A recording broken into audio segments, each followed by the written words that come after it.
Votre revue de presse vous est présentée par Grand Mouvement Liggéey Suñu Gox, C4 Shop, Mac Info Service, Visual Film Studio, Integral Groups, Line Image.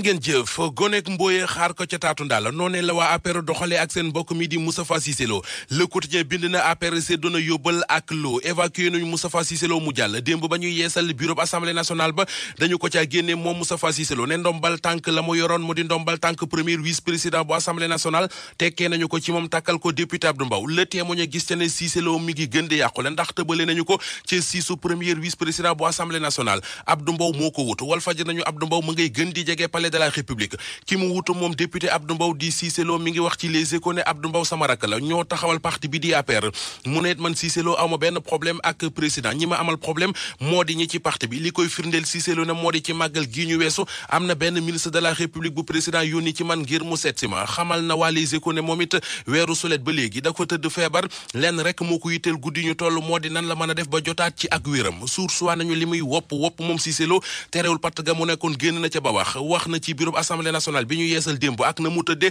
wax na ci diggam ak président Macky Sall wax na ci ambition politique am ak it la mu xalaat ca mairie bu Ndakaaru nee na jàpp na ne li nga xamante ne ji moom la jëmee mag moo tax président Macky Sall teggil ko yenn premier vice président bu assemblée nationale te it dina jàppale bu baax a baax ñi nga xam ne ñoom la ñu tànn teg leen ci bureau ba mi ngi sant bu baax président Macky Sall wax na ne lu aju ci parti bi nga xamante ne ji moo di parti bi di APR tey ba léegi ca la bokk na ci groupe parlementaire Benno Bokk Yaakaar gisagul dara lu koy wan safaan wa ndax lu aju ci candidature am ca mairie bu Ndakaaru ma ngi koy bëgg ba léegi ndax ma ngay am yéene jë Moustapha Cissé Lo li mu tontu journaliste Source A moo di lenn rek moo mu yitteel jamono ji moo di ak wér waaye du leneen keneen ku ñu tëbalee ci assemblée nationale l'observateur nee nañu moo di honorable député Pape Diop li mu doonub député te du jaar ak tànk ci assemblée nationale moo tax ñu sukkandiku ci article 40 ak 105 bu règlement intérieur assemblée nationale ba tax kon ñu dàq ko moom jiital bokk gis-gis yéenekaay bi gis ne ak tekkeetem dara ci wàllu politique du yombe noone ne absence yu bari tax nañu tëbal ko ci assemblée nationale partem bi di bokk gis-gis gisuñu xereñ gu mu wane ci wàllu politique moom mi ko jiite di Pape Diop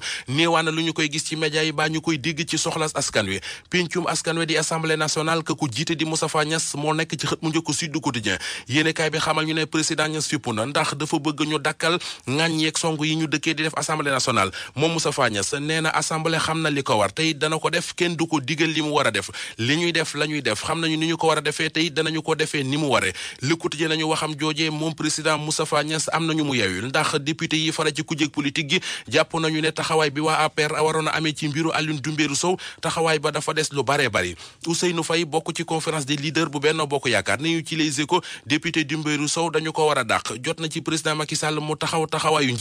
njiital conseil départemental bu Saint-Louis di maître Moustapha Mbaye xëy na ci l'Observateur xëye ay kàddu yu mel ne xeme keteme ci coalition Benno Bokk Yaakaar la njëkkee ŋàññi seenu doxalin jóge ca dal ci ñetteelu mandat bi ñu bëggal Macky Sall bay xam le ne ñoo ngi duutal pexe yu wutal président Macky Sall ñetteelu mandat parti politique bi mu bokk moom maître Moustapha Mbaye di parti socialiste wax na waa l'Observateur ne parti socialiste du mës a dellu si waat ci nguur gi maanaam àdduna du yàgg ba parti socialiste jiite ci réew mi ak coow li ko lëmbi fan yi yëpp mu di coowal Mansour Faye ak Ousmane Sonko Le Quotidien nee nañu Cheikh Issa Sall mi ñu ne moo dox audience ba wax na démb ci rajo Futur Média li taxoon Ousmane Sonko demoon seeti Mansour Faye dafa bëggoon mu boole ko président Macky Sall ngir mu ñaanal ko njekk ci Tahibou Ndiaye ngir ñu libéré ko La Tribune nañu Tahibou Ndiaye dellu si waat na ci coow li Cheikh Issa Sall moo ko ci tudd La Tribune di laaj ndax waxi Cheikh Issa Sall ji mu waxi kuy politique la am ndax dafay dëgg pire général Seck wax na ay dëggam pire ca la xew ca teex mu sud yëral xët mu njëkk Walfadjri moom sem gaa ba woon di général Mamadou Mansour Seck mi ngi dànkaafu ñi nga xamante ne ñoo nekk ci dossier bi te bëgg caa rax politique nee na dossier terme sud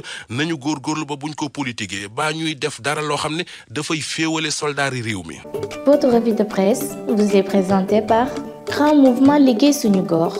C4 Shop, Mac Info Service, Visual Film Studio, Integral Groups, Line Image.